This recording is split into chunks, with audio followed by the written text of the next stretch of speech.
Olá, hoje nós trabalharemos a teoria estruturalista.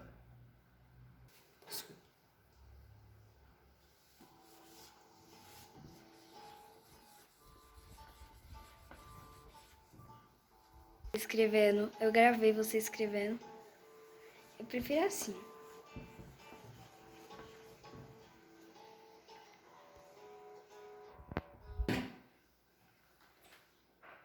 Então, a estruturalista como teoria partiu de Max Weber a partir de 1940. Ele contribuiu através de algumas conjecturas suas com um arquétipo voltado para a burocracia, distinguindo então as empresas em três tipos de sociedades.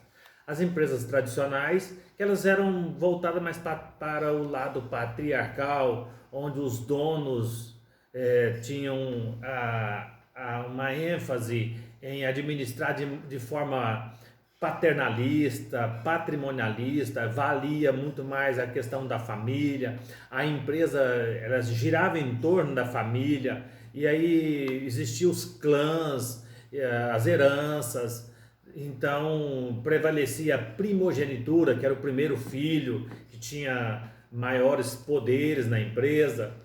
Depois ele também trabalhou a questão do tipo de empresas carismáticas, que existia alguns partidos políticos que infiltrados nas empresas, algumas questões arbitrárias e revolucionárias que aconteciam no lado político. E existia também dentro dessa teoria estruturalista a parte das empresas, aquelas empresas mais burocráticas, empresas mais legalistas, racionais, predominava bastante a questão das normas e regras. E para cada tipo de sociedade empresarial havia também um tipo de autoridade no uso do poder. O poder nas empresas tradicionais era transmitido por herança, prevalecia a primogenitura, o filho primogênito, era uma empresa não racional, voltada para as pessoas, vamos dizer assim, era muito mais empresa da família do que empresa de família. A carismática, ela era baseada na influência pessoal, na liderança, digamos assim, a liderança nata, capacidade de lidar com pessoas na base dos jogos de interesses particulares, era mais voltada para a manipulação das pessoas, mais diplomacia. E a autoridade, o uso do poder nas empresas burocráticas era legitimado pelo conjunto de leis, de normas e que procediam, ou seja, precediam o comando. As características e as vantagens dessa teoria estruturalista, nós podemos observar que existe então o legalismo, que era a racionalidade para alcançar os objetivos. A formalidade nas comunicações, então eles preservavam a questão da rapidez na comunicação e nas interpretações. A racionalidade é a divisão de trabalhos e a uniformização das rotinas e dos procedimentos. A impessoalidade nas relações, isso fazia com que eles entendiam que isso aí poderia reduzir atritos e conflitos entre as pessoas, e ainda também existia uma certa impessoalidade, era mais voltado para a hierarquia, mais voltado para a autoridade. A teoria estruturalista tinha como vantagem e característica a padronização dos procedimentos e a competência técnica e a meritocracia. Quem merecia era elevado a uma classe mais elevada dentro da empresa. Tinha também, aí nisso eles encontraram mais facilidade de selecionar pessoas, de treinar pessoas, de substituir pessoas.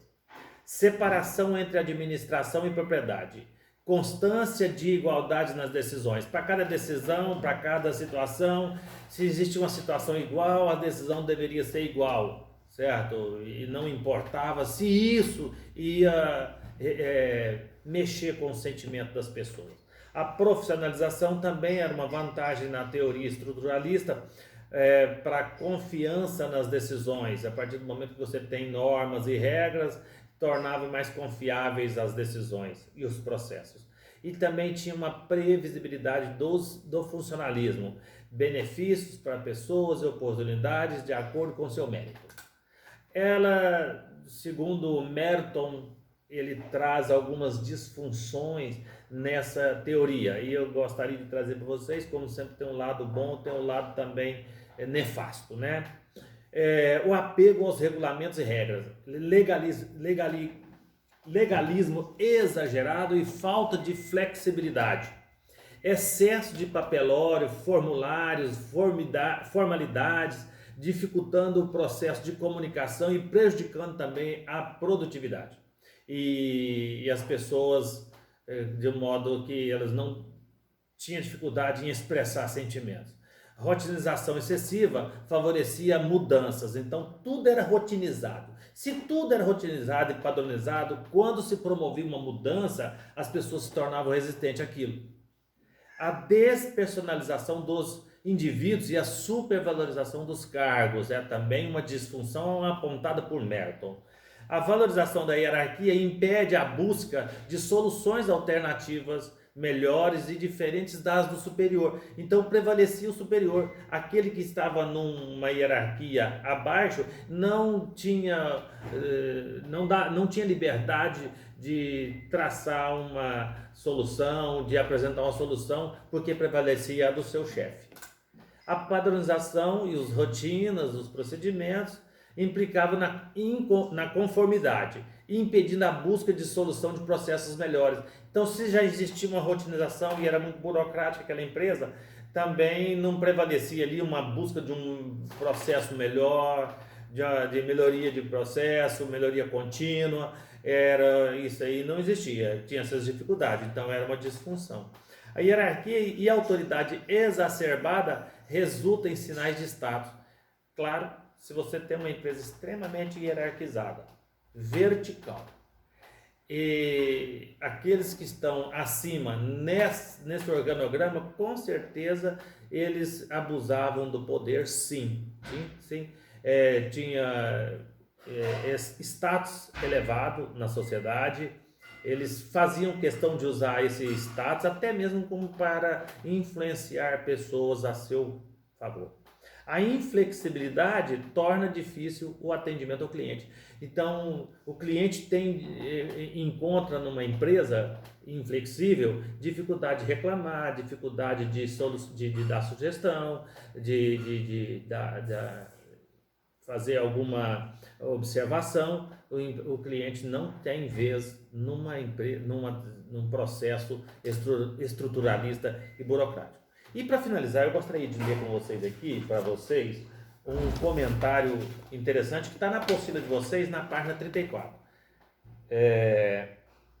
As disfunções da burocracia falam por si só sobre a dificuldade de funcionamento do modelo.